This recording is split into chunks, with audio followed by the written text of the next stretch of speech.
பணிப்பெண்ணோ ரங்கன்தான் கொண்டு வந்து கொடுத்தான் என்கிறார்.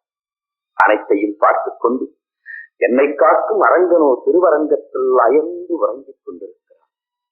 இவற்றுக்கிடையே மறுத்து பேசி நான் நிரபராதி என்று சொல்லும் மறுகதை எனக்கு தேவதேவியின் வீட்டிற்கு சென்று நான் இப்படி திருட்டு பட்டத்தை சுமக்க வேண்டும் என்ற அந்த திருமால் ஒரு திட்டம் தீட்டியிருந்தால் அதிலிருந்து தப்பும் திறமை இந்த எளியவனுக்கு. விளையாட்டை விபரீதமாக்கி பார்ப்பதே அவனுக்கு ஒரு விளையாட்டு.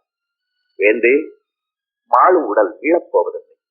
ஆனால் மாணவன் கோவில் பொருளை திருடியவன் என்று மற்றவர் கூறும் நிலைக்கு அந்த மாயவன் என்னை ஆளாக்கி விட்டானே. அதை நினைக்கும் போதுதான் என்னால் ஆள முடியும். மன்னா, குற்றத்தை நான் சொல்லவில்லை. இருப்பினும் கொடுக்கும் தண்டனையை ஏற்றுக்கொள்ள தயாராயிருக்கு.